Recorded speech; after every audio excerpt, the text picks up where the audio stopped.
This evening, one mother seeks answers regarding her son's untimely death. SDA Church hosts Bible conference. GHA is pushing hemp education. In the region, U.S. citizen released from Venezuelan prison. And internationally, Malian hero to become French citizen.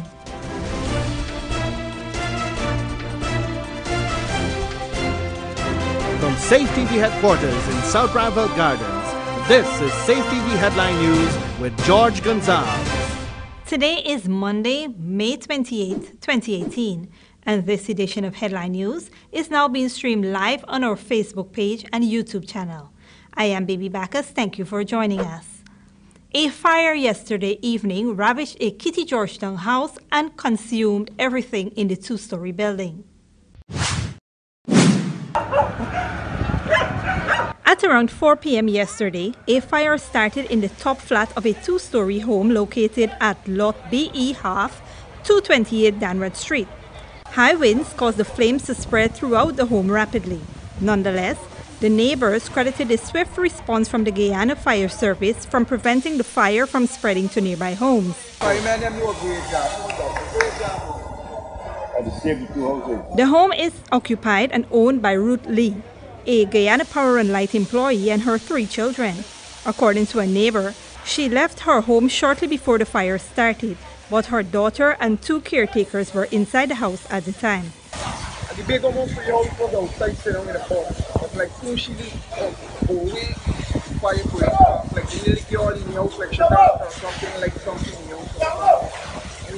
They all managed to escape the blaze unhurt.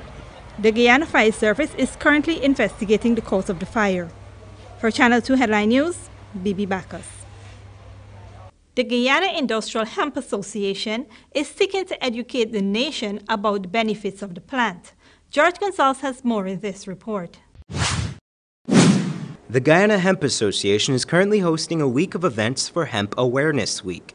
The week began yesterday with a discussion at the YWCA on Brick Dam and will continue in several locations nationwide. Sucubo, we have Linden, we have East Berbice, we have somewhere in BV today, this evening actually. Every day for the whole week we have different parts of the country being looked at. Currently, persons are debating the decriminalization of marijuana in Guyana. Nonetheless, Badesi feels that hemp should be given even more attention, as it is something that can reap huge benefits for the nation. There's talks in the United States, Canada, and the world about legalizing marijuana, and that's a separate issue because that has the weed that gives you the high, whereas hemp doesn't give you the high, and that should be legalized immediately, and then start lobbying to legalize marijuana, provided you have all the rules and regulations, how to grow it, cultivate it, and license, just like other countries are doing, United States, Canada, even Jamaica. So, you know, marijuana is a separate project by itself.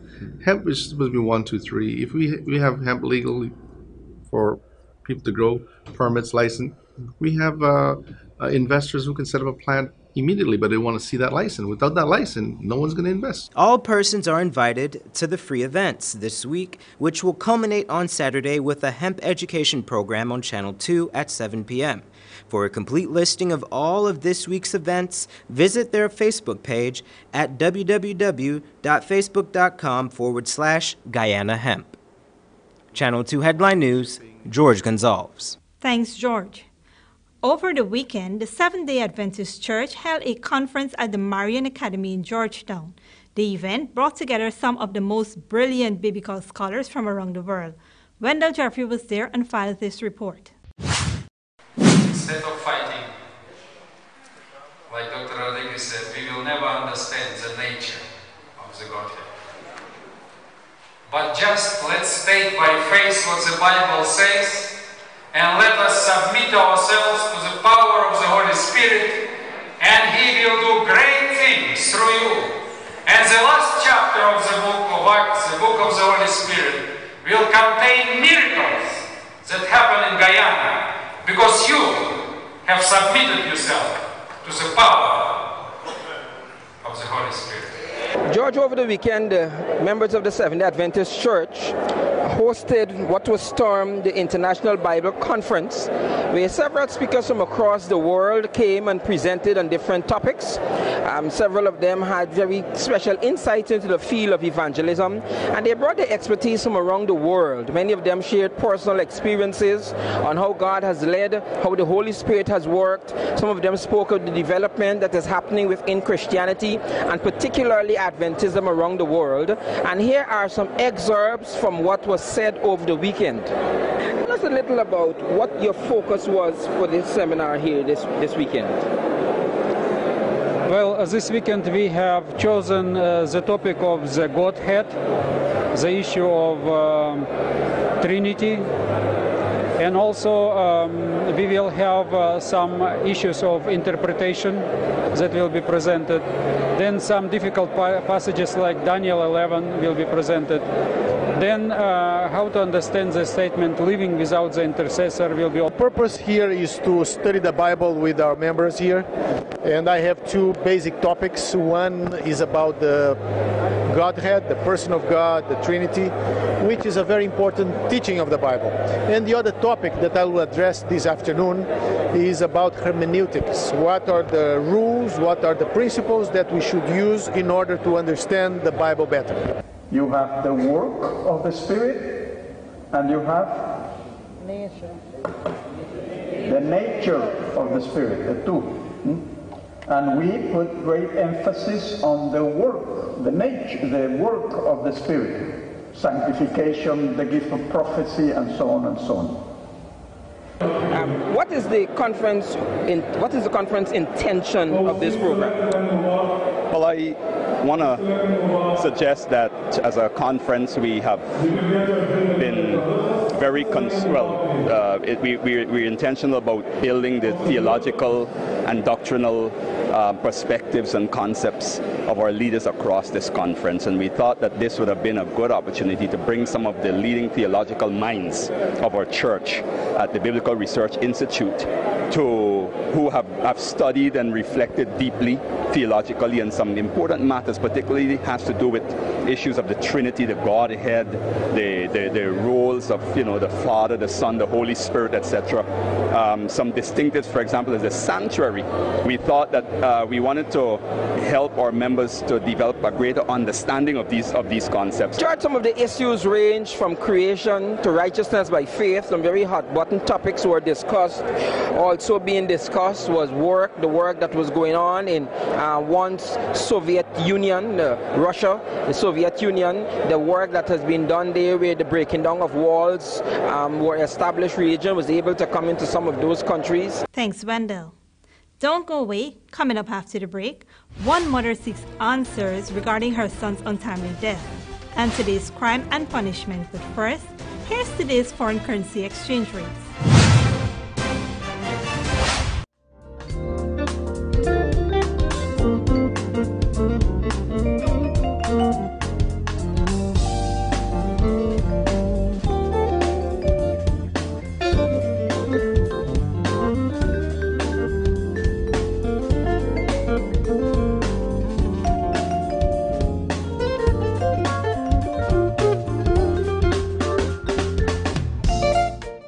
For the latest in news from Guyana, the region, and beyond, visit our website, headlinenewsguyana.com. It's always fresh, tasty, enticing, and the best in town, served hot from our experienced chefs.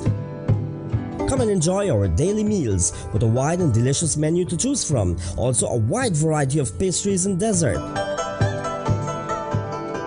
We can also host your luncheons, cocktails, parties, and formal gathering. For reservation, call 225-1730, 225-0038, and delivery 225-0195 or 225-0159. The new thriving Chinese restaurant, 32 Main Street, Georgetown. For all your floor covering needs, Kissoon's has you covered. From wall-to-wall carpets, runners, rugs in all sizes and designs, mats for all entranceways, vinyl and rubber tiles too. And with our vast stock and knowledge, you're guaranteed to find your floor covering solution with us. We provide free estimates, and did I mention we install too? Like I said, we've got you covered. Kissoon's Furniture, furnishing homes for over 60 years. The Ministry of Public Health presents Health Expo 2018 under the theme Reaching for a Better Life with Good Health. Starting Wednesday, May 30th to Saturday, June 2nd at the Sophia Exhibition Center. Catch the big opening night ceremony on Wednesday 30th from 17 hours and gates open from 15 hours to 22 hours daily except on Friday, June 1st at 10 a.m. for school children. Enjoy free medical and dental checkups, blood pressure and diabetes testing, nutrition counseling and many more. Admission is absolutely free and the entire family is invited. Don't miss out.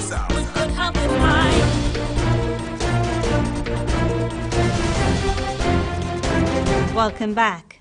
In 2016, 22-year-old Vishnu Singh died while receiving treatment at a Georgetown area hospital. Now, Esther Sobers tells us that his mother is still begging for answers to the cause of her son's untimely death. His heart started to give out. That was not possible. To date, a doctor didn't pronounce my child died, a nurse did.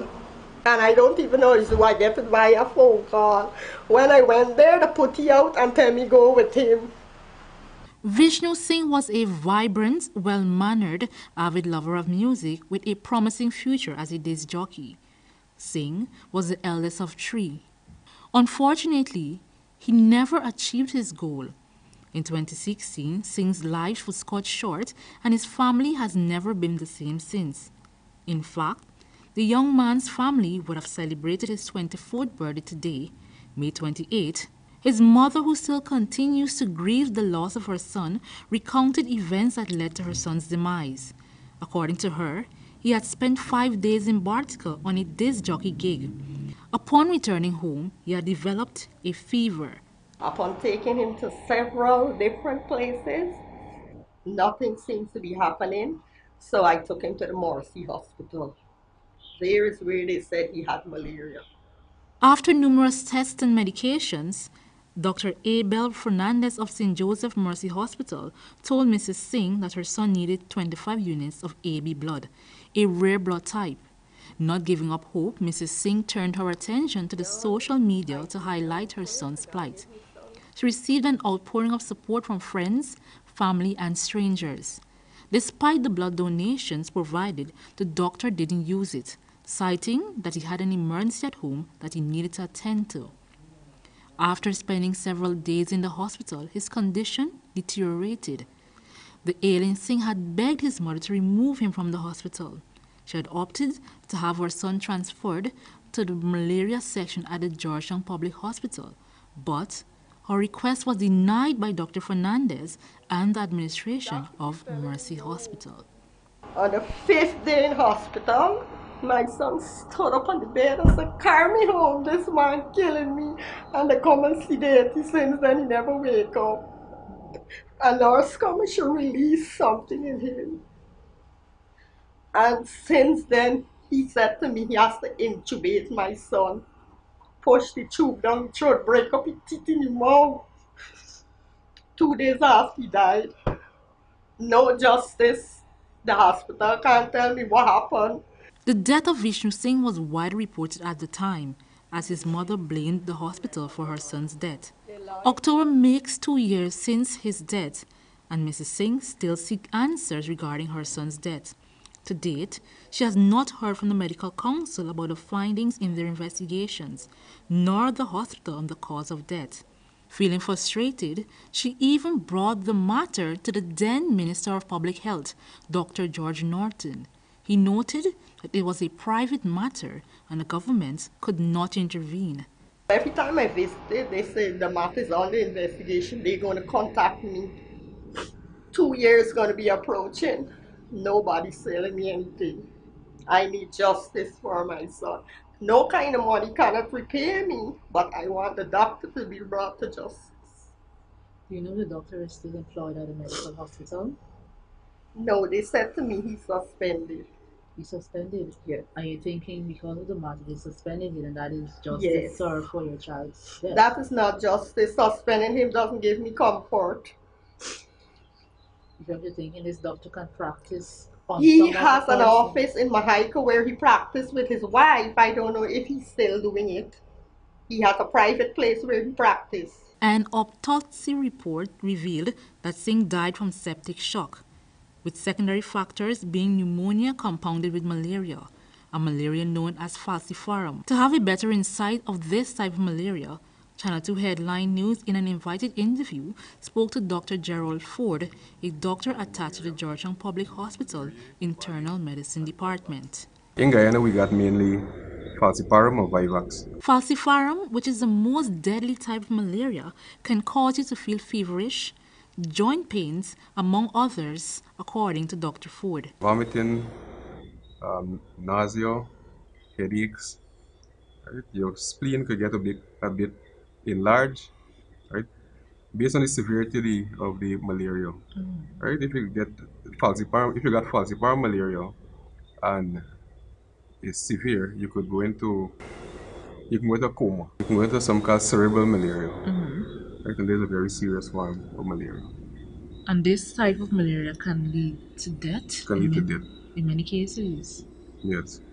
Do you know of persons that had this type of malaria and died? Well, yes, we had patients that had cerebral malaria and died, but not recently. Mrs. Singh had provided a medical sheet with a list of drugs and other items that were administered to her son, which she believed was an overdose of 300 injections. Some of the drugs that he was using are using falciparum malaria. Okay. Yeah. So you won't be able to say if it was an overdose, because it shows you no detail of if it was an overdose, as she was claiming 300 injections. No, based on this is an invoice. I wouldn't be able to tell if there was an overdose based on this, because it doesn't show the dose, it doesn't show the amount of times he was given the medication, it doesn't show the route by which he was given it. It was given intramuscular, subcutaneous, intravenously, oral. He just said he used artemether and injection. We don't know how and how much he was given. So I can't tell based on this. While it's never easy for a parent to lose a child, Mr. Singh, who now battles with breast cancer, has yet to find closure. She still awaits word from the Medical Council of Guyana's decision on the doctor's action, along with a medical record from the hospital. Also, several questions still exist. Why hasn't the medical report for Vishnu Singh been released, and is Dr. Fernandez still allowed to practice medicine in Guyana? Channel 2 Headline News will seek answers to some of these questions in a subsequent newscast. For Channel 2 Headline News, Esther Sobers. Thanks, Esther. In the last 5 years, regions 1, 7, 8, and 9 have accounted for more than 95% of all the malaria cases in Guyana. With this in mind, the Vector Control Services of the Ministry of Public Health has announced the beginning of a free distribution of 91,000 insecticide-treated bed and hammock nets. It begins in early June and targets 4 interior regions well known as hubs for malaria transmission. National Malaria Program of the MOPH will spearhead the distribution campaign of the long-lasting insecticide-treated nets from June 3rd to 9th in Upper Takatu, Upper Essequibo, in time to beat the annual heavy rainfall, which triggers flooding and other hardship, including transportation. Distribution of the LLINS will then move to Region 7 from June 10th to 16th, followed by sharing from June 17th to 23rd in Barima Waini, and concluding in Pataru Superuni in the week of June 24th to 30th. 4 persons, including a prison guard, were charged with marijuana possession over the weekend. George Gonzalez has more in this report. Last Thursday, an off-duty policeman who was a passenger in a Route 43 minibus in Linden observed the suspicious behavior of another passenger who possessed a bulky 10-kilogram rice bag. The constable caused the vehicle to stop at the Amelia's Ward police outpost, where a search of the bag revealed 297 grams of compressed cannabis. The passenger, 18-year-old Nikki Nurmal of Melanie, East Coast Demerara, was arrested and charged with possession of narcotics for the purpose of trafficking. He appeared before the Linden Magistrates Court this morning, pleaded guilty and was sentenced to 3 years imprisonment. On Saturday, a 3-acre field of cannabis, a quantity of dried cannabis, along with dry rations and utensils were found at Ituni Road, Upper Demerara during an eradication exercise. Imitaz Sancho Shahid of LaGrange West Bank Demerara was arrested and charged with cultivating a prohibited plant. This morning, he also appeared before the Linden Magistrates Court and pleaded guilty. He was sentenced to 3 years imprisonment and also fined. And finally, 2 prison officers are in police custody after allegedly attempting to smuggle over a pound of cannabis into the Camp Street prison. On Sunday night, 2 prison officers collected a parcel from a civilian while on duty at the Georgetown Public Hospital. A search was carried out by the police, and the suspected marijuana was found in a black bag in the possession of one of the officers. One of the officers admitted to collecting the item from a civilian to take to a prisoner to eat. He said he was paid $20,000. The 2 officers are presently in police custody. Channel 2 Headline News, George Gonzalez. Thanks, George. After the break, U.S. citizen released from Venezuelan prison and Malian hero to become French citizen.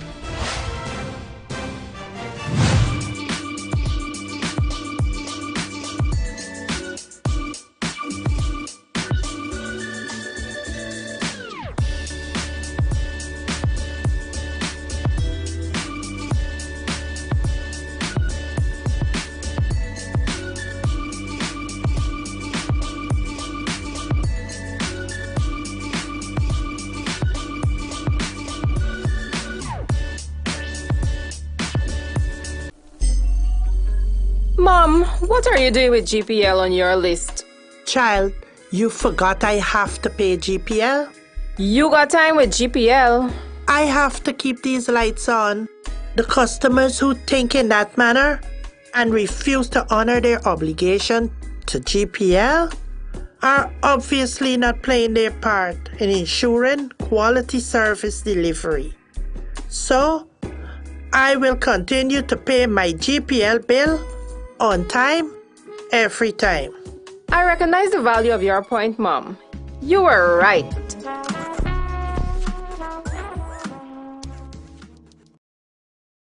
The Big King you love just chickened out. Introducing the new Chicken Big King with 2 crispy chicken patties and our signature King sauce. The new Chicken Big King, now part of our Burger King favorites. Only at Burger King, where taste is king.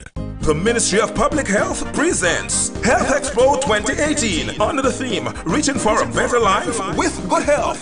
Starting Wednesday, May 30th to Saturday, June 2nd at the Sophia Exhibition Center. Catch the big opening night ceremony on Wednesday 30th from 17 hours and gates open from 15 hours to 22 hours daily except on Friday, June 1st at 10 a.m. for school children. Enjoy free medical and dental checkups, blood pressure and diabetes testing, nutrition counseling and many more. Admission is absolutely free and the entire family is invited. Don't miss out.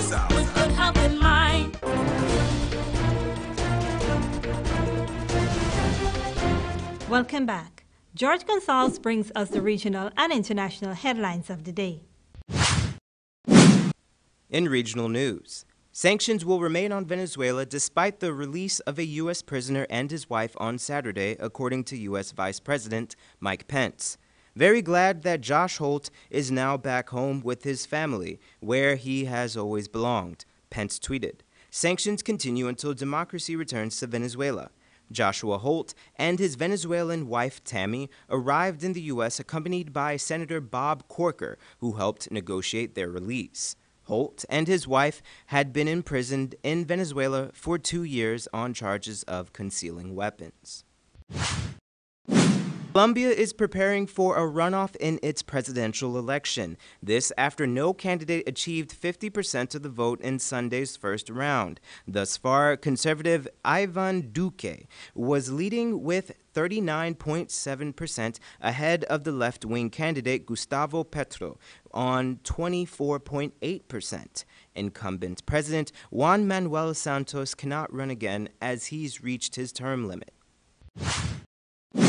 And in international news, thousands have been evacuated from the coast of Florida as the region braces for subtropical storm Alberto. Anticipated to make landfall on Monday, Alberto is the first storm ahead of this year's Atlantic hurricane season, which formally starts on the 1st of June.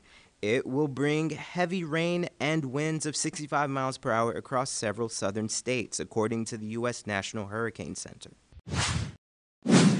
And finally, Mamadou Gassama, a migrant from Mali, was hailed as a hero after mounting a daring rescue to save a small boy dangling from a balcony in Paris.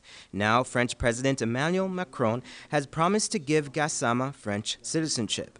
On Saturday, Gassama climbed on the outside of a building to save a 4-year-old boy from falling to the ground. President Macron personally thanked Gassama, gave him a medal for courage, and said he would also be offered a role in the fire service. Gassama is said to have arrived in France last year, taking the long and dangerous journey to Europe via boat over the Mediterranean Sea to Italy. In reference to his heroic actions, he told Macron, "I just didn't have time to think. I ran across the road to go and save him." Channel 2 Headline News, George Gonzalez. Thanks, George. Now for your 7-day weather forecast and bridge retraction schedule.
And that's Channel 2 Headline News for this Monday evening.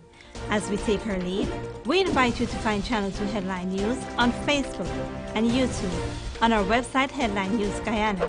You can also tune in 6:30 tomorrow for a rebroadcast, and Tuesday evening at 7 for more news. For now, I'm Bibi Backer signing out from your newscast saying thank you for welcoming us into your home and do have a blessed evening.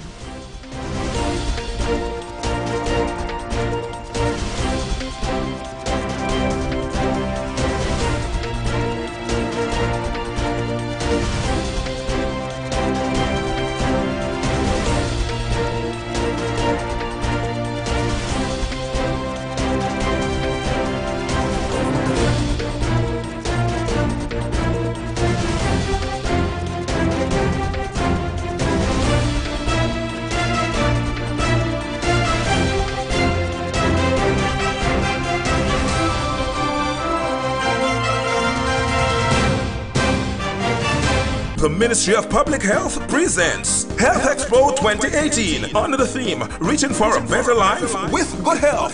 Starting Wednesday, May 30th to Saturday, June 2nd at the Sophia Exhibition Center. Catch the big opening night ceremony on Wednesday 30th from 17 hours and gates open from 15 hours to 22 hours daily except on Friday, June 1st at 10 a.m. for school children. Enjoy free medical and dental checkups, blood pressure and diabetes testing, nutrition counseling and many more. Admission is absolutely free and the entire family is invited. Don't miss out.